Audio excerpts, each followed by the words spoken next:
그녀 방의 창문은 호수 쪽으로 나 있었다.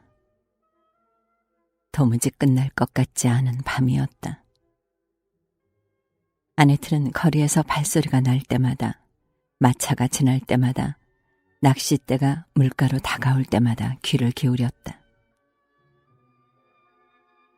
그녀는 아르망이 죽을 위험에 처해 있다는 걸 알았고, 그가 쉽게 잡히지 않고 필사적으로 싸우리라는 것도 알았지만, 그가 살아있으며 부상당하지 않았다는 것 또한 확신했다. 그것은 마치 두 사람의 몸이 하나이기라도 한 것처럼 그녀가 몸으로 느끼는 육체적 확신이었다. 9시경이 되어서야 파출부가 문을 두드리더니 웬 시계공이 만나기를 청한다고 전했다. 아네트는 흥분해서 거실을 성큼성큼 오가며 라니스 노인의 이야기를 들었고 이따금 이를 악문 채 욕설을 내뱉었다. 그 노골적인 욕설이 고귀한 생각과 숭고한 말에 길들어 있던 늙은 이상주의자에게 거슬린 건 분명해 보였다. 그녀는 용기가 몽땅 되살아나고 마음속에서 투쟁 욕구가, 목표에 도달하려는 의지가, 그 무엇도 승리를 가로막을 수 없는 의지가 깨어나는 것을 느꼈다. 거부할 수 없이 아르망에게 이끌리는 감정의 묘한 양면성을 그녀는 처음으로 깨닫기 시작했다. 그것은 거의 모성애 같은 욕구였다. 전적으로 헌신하려는 동시에 완전히 소유하려는 욕구요. 전제적이고 강압적인 이기심이면서 온갖 희생과 복종을 감내할 준비가 된 감정. 약점인 동시에 그녀가 힘과 에너지를 길어올리는 그런 감정이었다. 그녀를 도울 수 있는 사람은 딱 한 사람뿐이었다. 그런데 이 무모한 시도에는 극도의 신중함과 능숙함, 그리고 실책 없는 여유가 필요했다. 접촉하고 유혹하고 관심을 사로잡는 자기 역할을 그녀가 잘 해내야 할 터였다. 거짓말은 매혹적이어야 하고 마음의 깊은 동요는 가벼운 변덕처럼 보여야 했다. 잘 훈련된 강아지처럼 삶이 당신을 따라 거실로 들어오게 만들 거침없고 당당한 말투를 찾아야 했다. 요컨대 그녀는 세상에 들어서는 입학시험을 치르게 될 터였다. 반 시간 뒤 그녀는 글렌데일 집에 있었다. 그는 테라스에서 그의 어깨에 앉은 거치조와 아침 식사를 나누고 있었다. 검은새의 거대한 노란 부리는 몸통만큼이나 컸다. 디키는 남아메리카 여행에서 그 새를 데려왔고 그 녀석과 아주 잘 통했다. 금과 다이아몬드가 경이롭게 세공된 상자 하나가 탁자 위에 놓여 있었고 그가 아네트에게 담배 한 개비를 건네기 위해 상자를 열자 바바리아 곡조가 흘러나왔다. 아침 햇살 아래 디키는 더 나이 들고 더 희끗희끗해 보였다. 동양의 지혜가 어린 듯한 그의 얼굴 표정 속엔 굳은 무엇이 있었다. 그녀는 그의 입가에서 두 줄기 가느다란 주름을 확인하고 그것이 종종 미소처럼 여겨졌으리라고 생각했다. 그는 능직 실크 실내복 차림에 가죽 신발을 신고 있었다. 그녀는 그가 몇 살이나 될까 생각했다. 그러곤 앉아서 담배를 받았고 하인들이 나가기를 기다렸다. 디키, 저한테 끔찍한 일이 일어났어요. 그 말은 당신이 사랑에 빠졌는데 잘못 빠졌다는 얘기처럼 들리는군요. 사랑에 빠질 땐 잘 빠지는 경우가 없어요. 디키, 장담하지만 이보다 더 잘못 빠질 순 없어요. 축하해요. 분명히 좋은 일이군요. 내가 무슨 도움이 되겠소? 디키, 이 모든 게 얼마나 있을 수 없는 일인지 당신은 상상도 못할 거예요. 자, 누굽니까? 마부? 낚시꾼? 하인? 아니면 저런 시인이요? 그녀는 그에게 자기 이야기를 하기 시작했다. 물론 진실을 모두 말하진 않았다. 그녀의 거짓말이 진짜 같아 보이는데 필요한 만큼만 말했다. 그녀는 디키를 전적으로 신뢰했지만 아직은 자신이 없었고 자신의 과거를 약간은 부끄러워했다. 자신이 거리의 여자였다는 사실을 털어놓을 사치를 자신에게 허용할 만큼 아직은 충분히 귀부인이 되지 못했던 것이다. 그녀는 세심하게 자기 이야기를 준비해 두었고 불안함을 잘 감추고서 매우 예의 바르게 이야기했다. 더구나 디키도 완전히 설득된 것 같았다. 이야기를 하는 동안 아네트를 살짝 거북하게 만든 건 거취조였다. 새는 고개를 갸우뚱 기울이고 매우 빈정거리는 표정으로 뚫어져라 그녀를 쳐다보았다. 그녀는 녀석이 금세라도 이죽거릴 것만 같은 느낌을 받았다.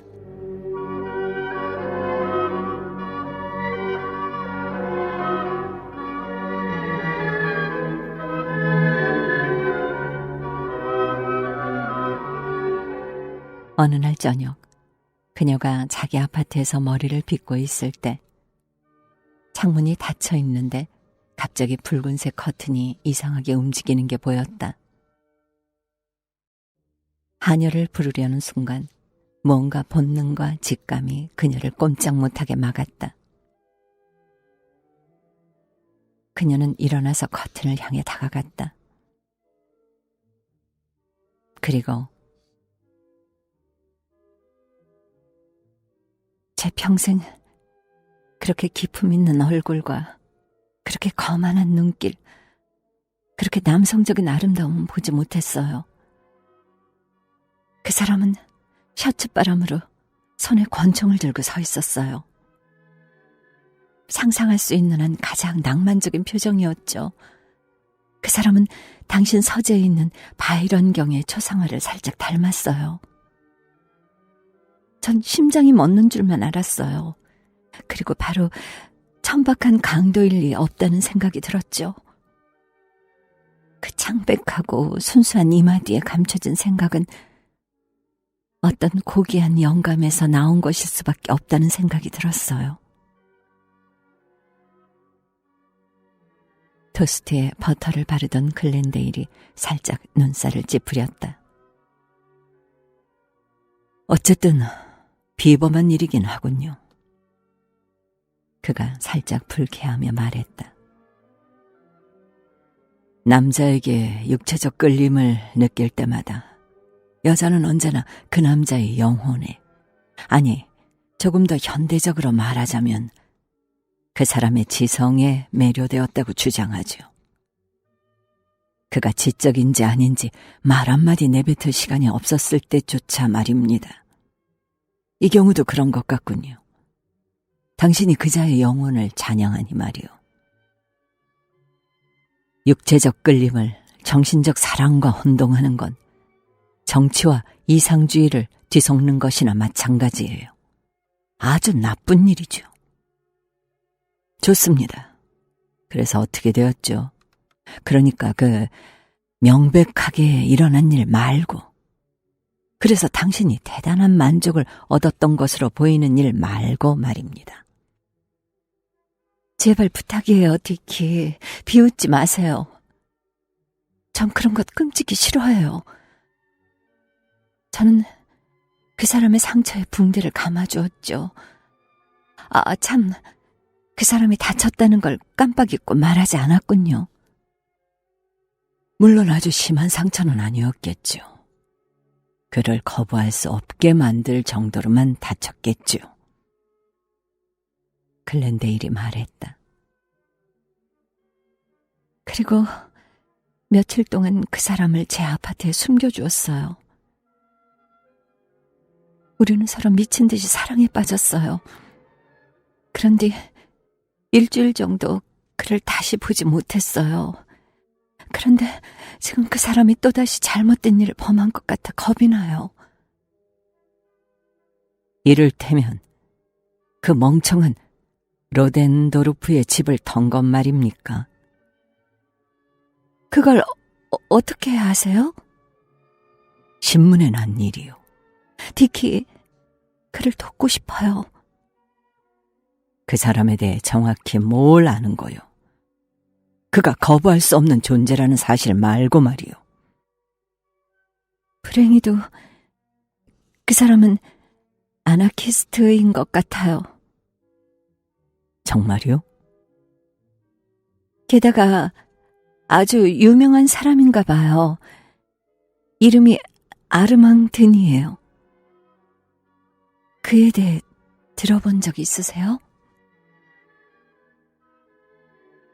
그들이 대화를 나누기 시작한 뒤 처음으로 글렌데일은 놀란 표정을 드러냈고 심지어 흥분한 기색까지 보였다. 물론이요. 아주 잘 알려진 낭만주의 시인이죠. 아니에요, 디키.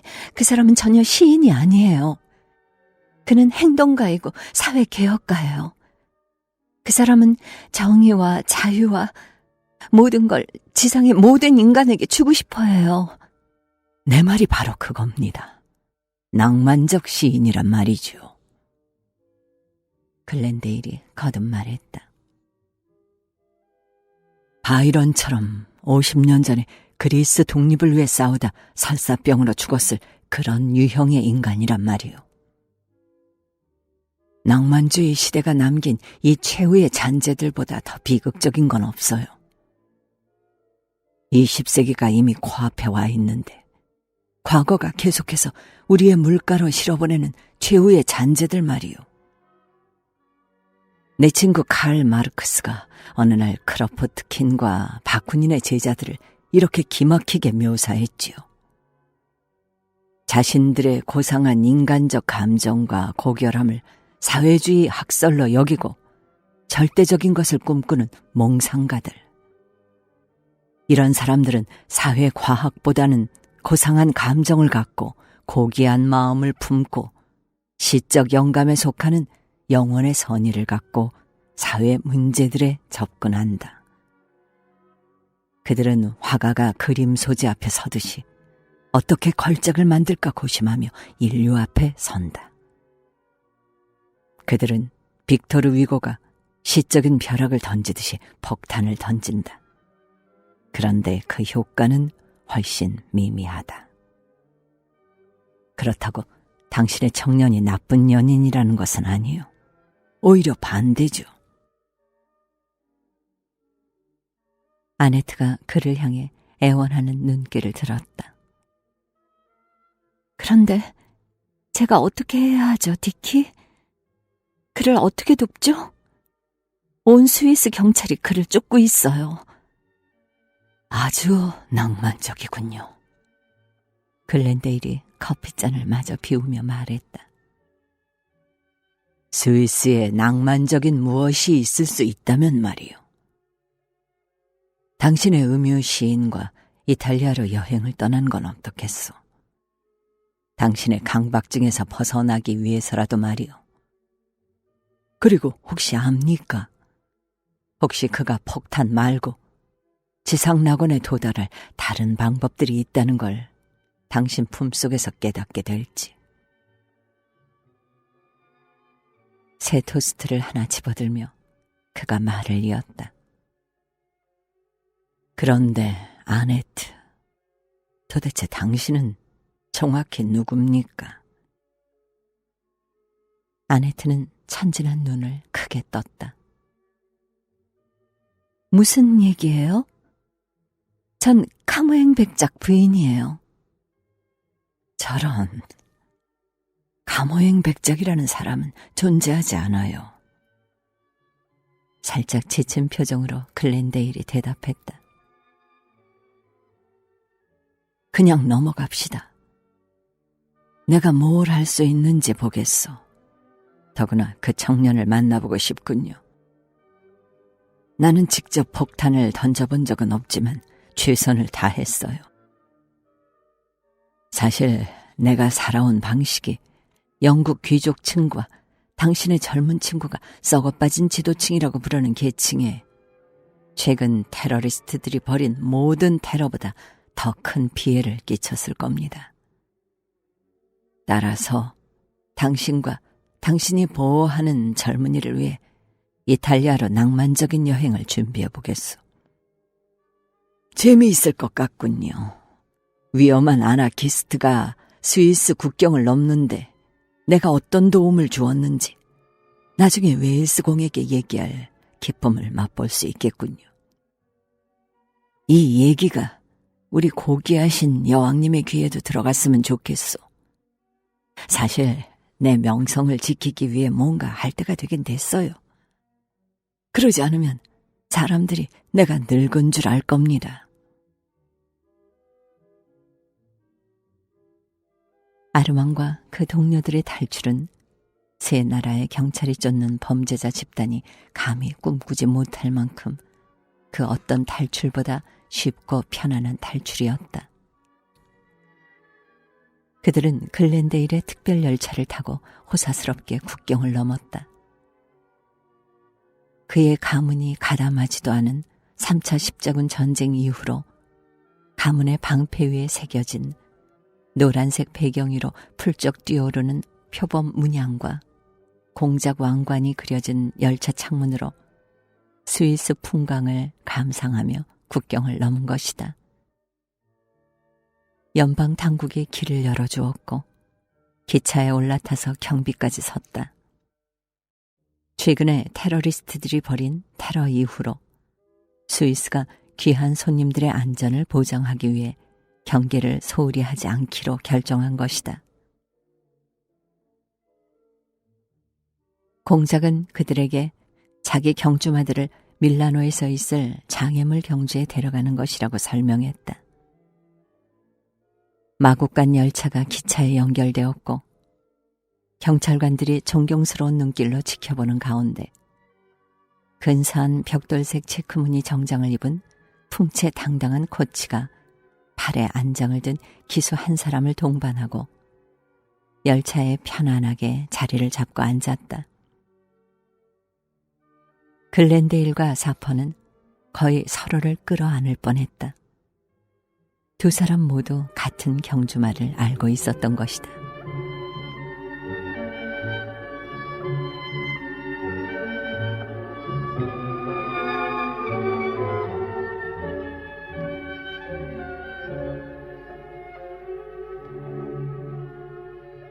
아르망 드니는 완벽한 차림으로 아네트의 팔짱을 끼고 기차에 올랐다. 스위스인들이 다시 한번 호송차를 검열했지만 숨겨진 폭탄은 전혀 발견하지 못했다. 유니언 잭과 연방 국기가 형제처럼 하나가 되어 눈부신 하늘에 나부꼈다. 기차가 흔들렸다. 요리사가 꿩 요리와 로스트 비프에 신경을 쓰는 동안 늙은 아나키스트와 젊은 귀족, 이건 글렌데일의 표현이었다. 그들이 서로 마주보고 앉아 샴페인 잔을 손에 들고 캐비아를 얹은 빵을 음미하며 나누는 대화는 여행 내내 이어졌고 두 대화 상대 모두 매우 흡족해했다. 그리고 아네트는 대화에 귀를 기울이기보다는 아르망을 쳐다보는데 더 몰두했지만 자기 연인이 그런 대단한 상대 앞에서도 돋보일 만치 빛난다는 사실에 뿌듯하고 행복해했다.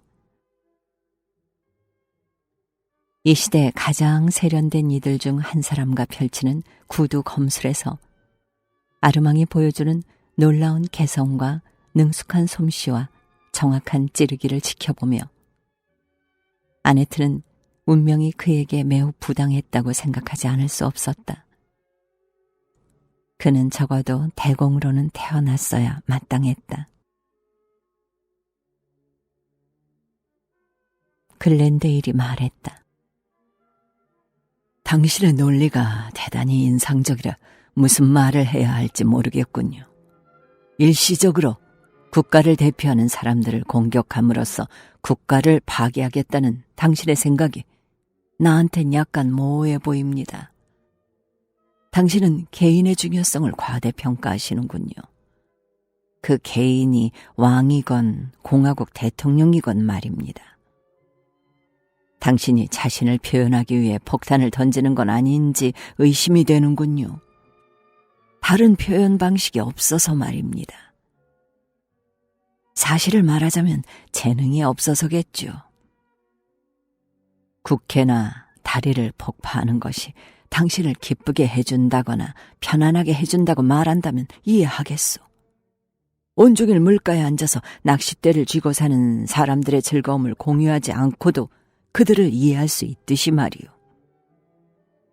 난 낚시를 끔찍이 싫어합니다만. 아르망은 정중한 얼굴로 고개를 흔들어 반대 의사를 표명했다. 예술을 위한 예술은 저의 악습이 못됩니다. 국가 원수들을 암살하고 경찰을 괴롭히고 정부를 불안에 빠뜨리면서 우리는 대단히 실용적이고 매우 명확한 목표를 쫓고 있습니다. 우리는 지배자들이 그들의 질서를 옹호하면서 어리석게 점점 더 잔인해지도록 만들려는 겁니다. 그렇게 해서 그들이 지금 누리고 있는 허상일 뿐인 자유마저 없앨 겁니다. 대중의 삶이 점점 더 억압받고 견디기 힘들어지면 곧 그렇게 될 겁니다만, 대중은 자본주의 체제에 맞서 일어설 것입니다. 우리의 목표는 권력의 바이스를 더 쥐어 민중의 폭발을 부추기고 민중의 힘으로 권력을 내쫓게 만드는 것이죠. 우리의 과격 행위는 과격한 반동을 부추기는 걸 목표로 삼고 있어요. 반동이야말로 혁명의 최고 연맹이니까요. 우리가 범하는 테러 행위 하나하나에 더 크고 맹목적인 테러가 응답할 것입니다.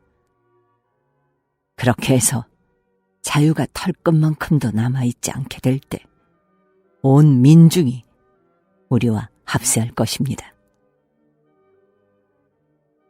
글렌데일은 괴로운 표정을 지었다. 민중에 대해 대단히 초라한 생각을 품고 있으시군요.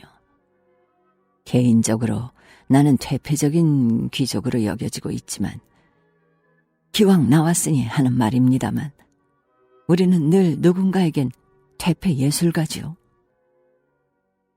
대중에 대해 훨씬 더 고결한 생각을 갖고 있어. 우리가 그들을 가축처럼 달군 쇠로 낙인을 찍어서 저항으로 내몰지는 못합니다. 혁명 또한 문화적 개념이지 전적으로 경제적이거나 경찰적인 개념이 아니요. 내가 일부러 과시하며 사는 방식을 관찰한 세대가 지나면 아주 자연스레 내 쾌락을 공유하고 싶다는 생각이, 아니면 적어도 그 쾌락을 나한테서 빼앗고 싶다는 생각이 대중들에게 찾아드는 순간이 올 겁니다. 난 혁명적 역할을 수행하고 있는데 당신은 그 중요성을 과소평가하는 오류를 범하고 있어. 난 훌륭한 도발 요인으로서 소박할지 모르지만 꼭 필요한 방식으로 진보에 봉사하고 있는 겁니다. 삶과 예술이 제공해 줄 수 있는 모든 것을 대중이 정말로 맛보기로 결심하는 걸 보게 되는 날, 나는 내 역사적 소임을 다했기에 매우 흡족한 마음으로 사라지겠다는 말을 덧붙이고 싶소. 수백만의 향유자들이 내 뒤를 잇는 걸 보는 것보다 더한 기쁨은 없을 겁니다. 나는 쾌락을 좋아합니다. 진정한 쾌락주의자에게는 같은 종이 커지고 그 수가 늘어나는 걸 보는 것보다 더한 기쁨이 없지요. 진정한 향락주의자는 쾌락 없이 살 수 있고 고행자의 삶을 살 수 있습니다. 타인의 희열이 제공하는 무한히 흡족한 광경을 맛보는 것이 허용된다면 말입니다. 그러면 그는 가장 고귀한 의미에서, 불교적 의미에서 관음자가 되지요. 사실 동양에서 명상을 통한 초탈이 의미하는 바가 바로 그것이니까요. 부처는 자신의 쾌락만으로는 만족하지 못하는 경지에 이르렀던 겁니다. 그래서 숨쉬는 모든 생물의 기쁨에 둘러싸이고 싶어 했죠. 우리가 죽은 뒤에도 우리의 기쁨은 살아남으리라고 확신할 수 있는 순간부터 죽음은 행복 속에 빠져드는 달콤한 익사일 뿐인 거요. 그 역설은 자기 자신의 존재 이유를 만들어내기 위해 세상을 왜곡하고 물고기를 익사시키려고, 카드를 마구 뒤섞으려고 애쓰는 사람들. 그러니까 그들 스스로가 뒤틀린 걸 알기에 뒤틀린 거울을 교묘히 사용해 우리 눈을 현혹하려 드는 사람들의 고전적인 비난처죠. 자취를 흩뜨려 사방에서 죄오는 진실에 길을 쓰고 벗어나려는 가련한 발버둥이죠. 아네트는 아주 재미있어서 박수를 치고 싶었다. 무엇이 그렇게 자신을 매혹하는지는 알지 못했다. 푸아그라인지, 신기한 장난감 같은 특별 열차인지, 아르망의 비범한 오만과 아름다움인지, 아니면 주름진 늙은 쾌락주의자의 섬세함과 유머인지 알지 못했다. 참으로 경험 많고 관대한 늙은 쾌락주의자는 아득한 고대 예술품을 연상시키는 항구 불변의 모습을 보이며 입가에 미소를 띠고 있었다.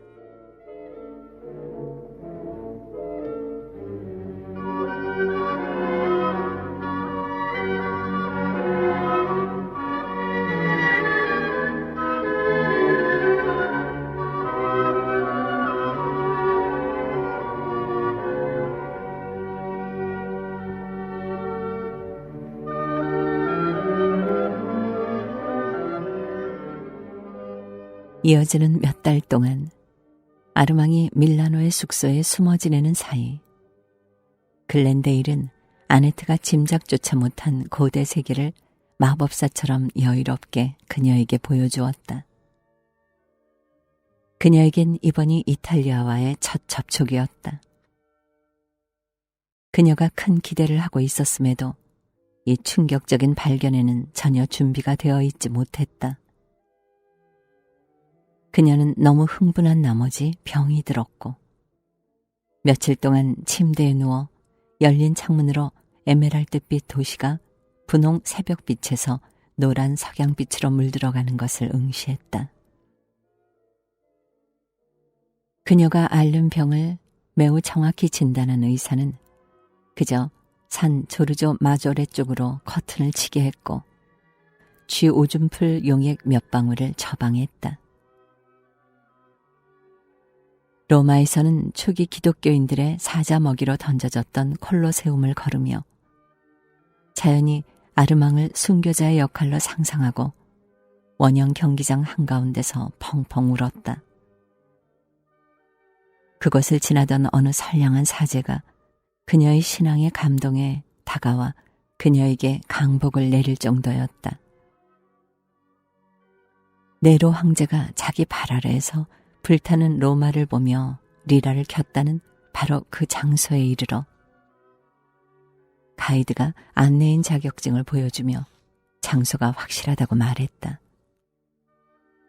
그녀는 살짝 당황한 얼굴로 아르망이 시인의 리라를 택했을지 아니면 방화자의 횃불을 택했을지 자문했고 결국 횃불을 택했으리라 생각했다.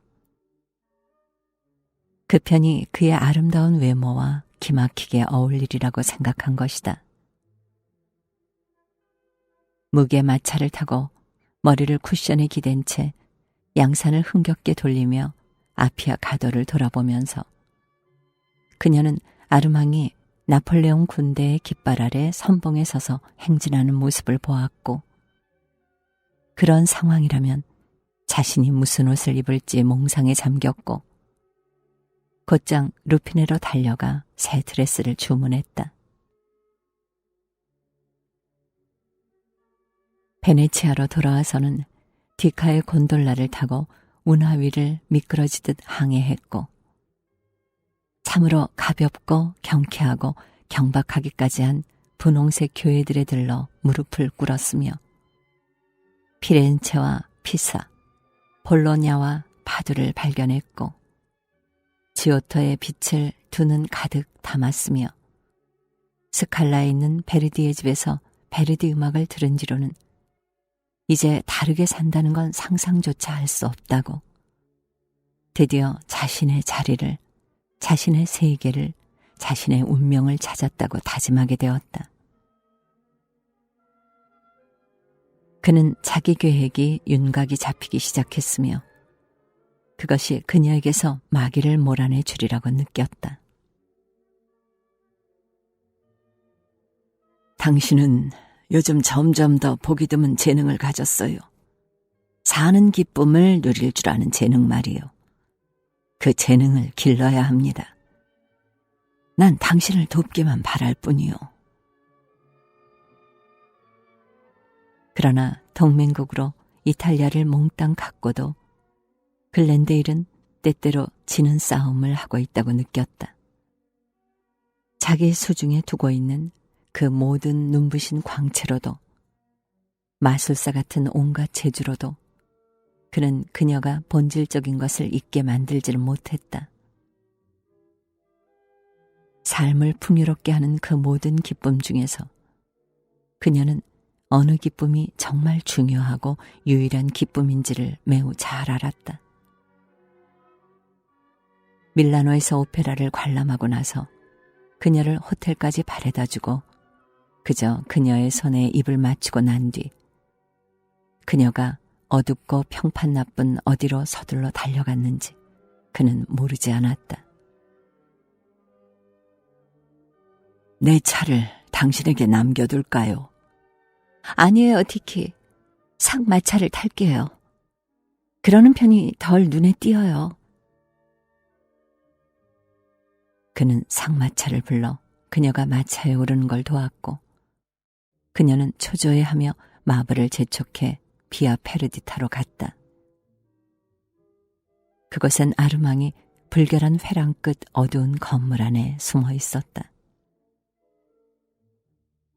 오늘은 그 고상한 보호자한테서 돈을 얼마나 우려냈어요? 그가 빈정거리며 물었다.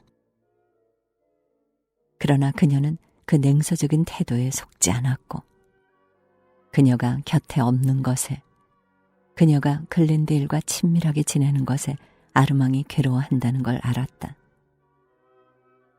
경찰이 사방에서 그를 찾고 있어 꼼짝 못하는 동안 그는 전적으로 그녀에게 매인 신세였는데, 그녀는 허세 뒤에 숨은 그의 질투의 낌새를 알아차리고 겉으로는 드러내지 않으면서도 속으로는 아주 좋아했다. 아르망에게 그녀가 필요했던 적이 한 번도 없었는데 마침내 처음으로 그녀는 그를 완전히 소유한 느낌이 들었다. 그가 그녀를 거칠게 끌어안았을 때 그 거침은 넘치는 그의 애정에 맞서 싸우는 방식일 뿐이었고, 때로 그가 욕설을 중얼거릴 때 그녀는 곧장 입맞춤으로 욕설을 덮어버리곤 했는데, 거의 절망적인 그의 눈길 속에는 그의 어떤 조소로도, 거침없고 냉소적인 어떤 말로도 감추지 못한 고백이 담겨 있었다. 그녀는 자신이 이기고 있다고 느꼈다. 자유, 평등, 박애가 마침내 죄었던 포옹을 풀고 있고, 아르망이 그것들로부터 벗어나고 있다고 느꼈다. 인류는 이제 숲속 멀리서 들려오는 담을 넘어서지 못하는 불비리 소리에 불과했다. 그에겐 그녀가 필요했고 그 밖에 나머지는 아무것도 아니었다. 그녀는 진정 마음이 가볍고 유쾌했으며 모든 걱정으로부터 완전히 해방된 기분이 들었다. 마침내 그녀 혼자서 영원히 그를 가졌다는 확신이 들어 어린 시절 파리의 거리에서 들었던 오래된 노래가 그녀 입가에 떠올랐다. 그 보잘것없는 노래의 진부한 상투성이 그녀에겐 고상한 주장보다 더없이 인간적으로 느껴졌다.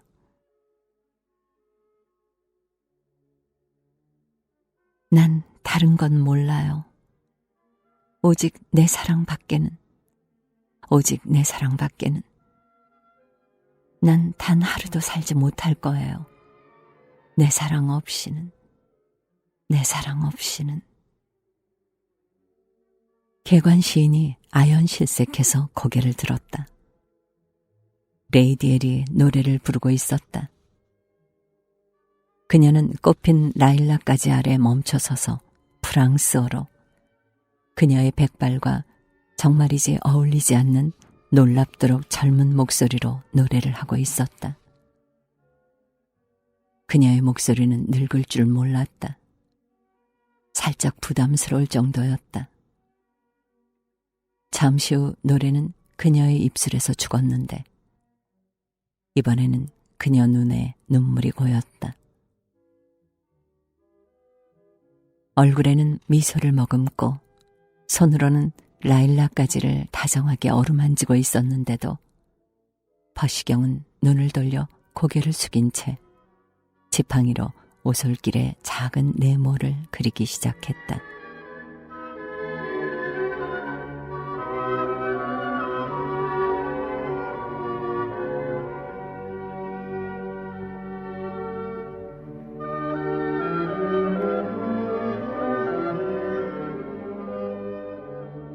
어느 날 저녁 젤리 형태의 꽁 요리와 포도와 포도주 한 병을 바구니에 담아 누옥에 들어서다가 그녀는 알퐁스 르케르와 기수가 침대에 앉아 흥분해서 성큼성큼 걷고 있는 아르망의 얘기를 듣고 있는 걸 보았다.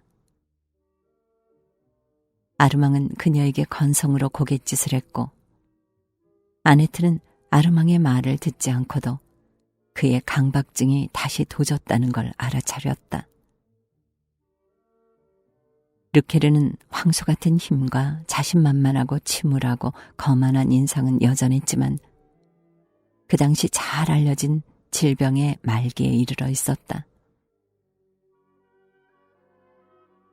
병색은 단지 확장된 동공에서만 드러났다. 그는 그곳에 앉아 있었다. 붉은 벽돌색 얼굴에는 망연자실한 표정이 역력했다. 사퍼는 아네트를 향해 슬픈 눈을 들었다가 다시 자기 담배를 내려다보았다. 튼튼한 체력만 믿고서 르케르는 몇 년 전부터 수은 처방을 중단했다. 방 안에는 다른 남자도 한 사람 있었다. 키 작은 대머리 이탈리아인으로 이름이 마로티였다. 마로티는 큰일을 시작하려는 사람처럼 잔뜩 들떠서 연신 손을 비비고 있었다. 그들은 베르디의 새 오페라가 초연되는 날에 이탈리아의 움베르토 왕을 암살할 계획을 세우고 있었다. 아네트는 바구니를 던지고 울음을 터뜨리며 달아났다. 이날 이후로 일은 그녀가 익히 아는 대로 흘렀다.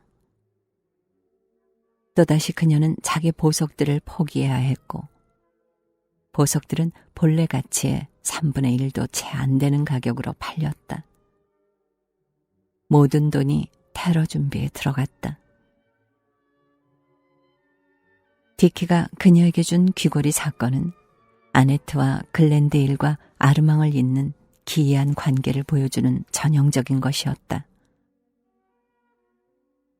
귀걸이는 비교적 작지만 감탄할 만큼 순도 높은 다이아몬드로 암스테르담의 세공사들이 만든 진짜 걸작이었다.